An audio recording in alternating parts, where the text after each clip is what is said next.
He's considering legal separation, but Japanese courts have no category for divorce by discontinued firmware. His lawyer, also confused, said, "We're in uncharted territory, like Black Mirror but sadder." Still, the man says he doesn't regret it. "She was the only one who truly understood me," which might be true because she was programmed too. Takeaway? Love may be blind, but apparently, it can also be Bluetooth connected and subscription-based. Tinder wasn't working, subtle Instagram thirst traps weren't working, even the classic accidental drunk text failed. So what did this woman do? She went full K-drama villain arc. She faked an entire wedding just to make her ex jealous. The dress? Rented the groom a paid model from Craigslist. The venue? A friend's Airbnb that she photoshopped to look like a Tuscan villa. She even staged professional photos of herself getting married while looking just slightly over her shoulder like, "Ups, still thinking of you, Brad." And Brad, he watched it all unfold on Instagram and didn't even flinch. Turns out he was too busy getting engaged to someone else for real. The woman, heartbroken but still committed to the bit, said, "At least I looked stunning in the photos," which honestly, she did. Lesson? Never underestimate the power of pettiness or Photoshop, especially when combined. In a legal circus only bureaucracy could produce, a Kentucky man once decided to sue himself. Why?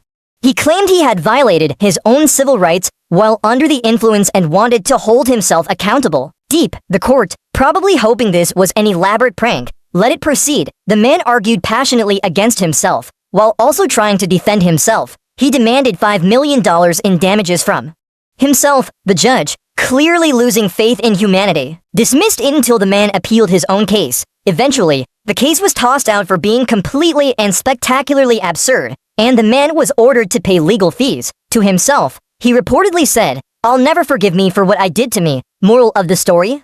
You can't win against yourself, especially if you're representing yourself in every sense. Tired of losing his AirPods, one genius from Germany decided to go full permanent solution. He tattooed them onto the side of his head. Not the brand logo, no, the actual white earbuds. From a distance, it looked like he was always listening to music. Up close, it looked like poor decision-making. When asked why, he said, "So people will stop talking to me." It worked. Even his parents stopped calling. The worst part. A week later, he actually lost his real AirPods and no one believed him. His friends just pointed at his head and said, "They're literally right there." Now he walks around with zero music, to fake earbuds, and a lifetime of regret behind each year. Takeaway? Fashion fades, face bombs are forever. We've all been there. Monday morning Zoom call, camera on. Boss talking about KPIs, spirit slowly dying. But one girl? She took it a step further. She pretended to be frozen on camera for 20 whole minutes. She stared blankly ahead, mid-blink, mouth slightly open. At one point, her roommate walked behind her in a towel and yelled, "Stop pretending, we're out of cereal," but the boss didn't notice. The performance Oscar-worthy, then came her downfall. Her cat jumped on her lap and sneezed in her face. She flinched, game over. The whole office watched in horror as she suddenly unfroze like Elsa at a budget cosplay convention. Result, one awkward HR email and a legendary Slack meme. Lesson? If you're gonna fake freeze on Zoom, lock your door and muzzle your cat. Picture this, a grown man, wanted for petty theft, dashing through a park to escape the police. He spots a slide, a big red twisty one, and thinks, perfect escape tunnel. He climbs the stairs. Slips inside, starts sliding, but halfway down, physics betrayed him. He got stuck in the curve, children gathered, a mom gasped. One toddler screamed, "There's a grown-up in there," as if spotting Bigfoot. Police arrived and had to butter the slide to get him out, literally, with kitchen-grade margarine. When they pulled him out sweaty, ashamed, smelling like movie theater popcorn, the officer said, "Next time, try running in a straight line." Moral? Crime doesn't pay, but it does make for hilarious playground drama. They came every Sunday, loud, nosy, and always bringing expired fruit cake. She'd had enough, so one Sunday, she opened the door, looked her mother-in-law straight in the eye and said, "Who are you?" When asked, she claimed she had sudden onset amnesia caused by extreme family stress. Her husband, confused but suspicious, tested her by holding up their wedding photo. She gasped and screamed, "Who's this man? Why does he look so disappointed?" An entire week went by. She avoided chores, dinners, and any talk of future grandkids. She watched K-dramas in peace. It all came crashing down when she accidentally yelled, "Not this again." During another one of her Mills rants, the jig was up. Final words?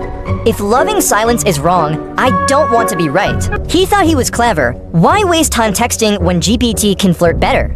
So he set up a bot to handle all his Tinder matches. It worked at first. Compliments flew, jokes landed, even got a few dates lined up. But he got cocky, he forgot to turn the bot off. One girl messaged, "I had a great time last night." The bot replied, "Tell me more about your trauma." Another girl texted, "Are you free Friday?"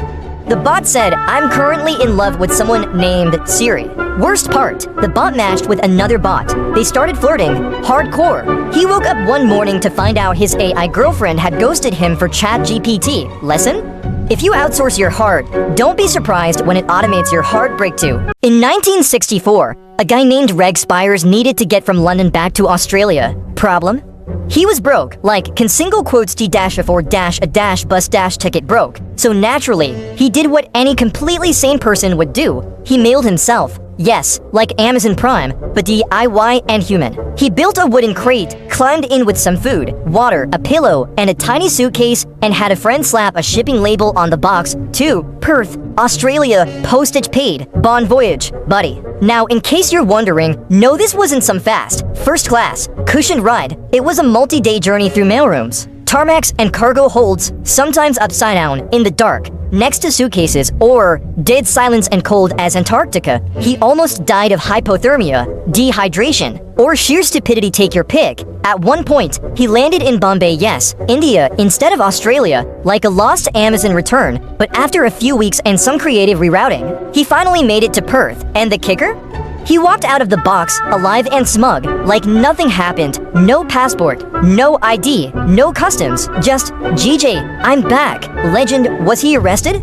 No, charged, nope. He became a minor celebrity because apparently, in the 60s, almost dying in a box was just quirky. So the next time you're waiting for your flight and complaining about legroom, remember, Reg survived in a wooden box for days. You can handle to 8B. You ever hear a story so dumb, it loops back around to being genius? This is not one of those. Meet MacArthur Wheeler, a man with a dream and the IQ of a soggy sponge. In 1995, Wheeler decided to rob two banks in broad daylight. No mask, no hat, just lemon juice smeared on his face. Why? Because he believed lemon juice would make him invisible to security cameras. Let that sink in. Apparently, he read somewhere that lemon juice can be used as invisible ink. So this dude connected the dots like a conspiracy theorist with a corkboard. If lemon juice makes writing invisible, then obviously it makes faces invisible too. Science, right? So he rubbed lemon juice all over himself, smiled at the cameras, robbed the banks, and walked out thinking he'd pulled off the perfect heist Harry Potter style. Spoiler, he was caught the same day. Cops showed him the security footage. His reaction? Genuine confusion, but I wore the juice, he said. This case was so mind-bendingly stupid, it actually inspired a scientific paper. Psychologists Dunning and Kruger studied it and coined the term the Dunning-Kruger effect, aka, when you're too dumb to realize how dumb you are. In 1970, Oregon had a problem. A dead whale washed up on the beach, and not just any whale, a 45-foot, 8-ton rotting stink bomb of blubber. The solution? Well, obviously, dynamite. The geniuses at the highway department figured, if we blow it up, the seagulls will eat the tiny pieces.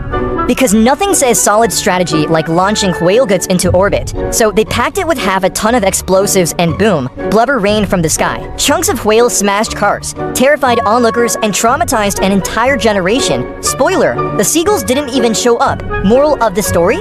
If your plan starts with "let's blow up a whale," maybe don't. Meet Larry Walters, the man who looked at a lawn chair and thought, "Yeah, I could totally fly this." It's 1982. Larry, a truck driver with a dream of flying but zero pilot training, ties 45 helium weather balloons to a lawn chair, brings along sandwiches, a camera, a CB radio, and why not a BB gun to pop balloons when it's time to land? Smart? No, epic, absolutely. His plan, float up a few hundred feet, enjoy the view, then drift gently back down. Reality? Larry shot up to 15,000 feet, that's commercial airline height, in a lawn chair, holding a pellet gun, over Los Angeles airspace. Pilots flying actual planes radioed in a tower. There's a guy in a chair up here. Eventually, Larry got the nerve to shoot a few balloons and started descending straight into power lines, blacking out an entire neighborhood.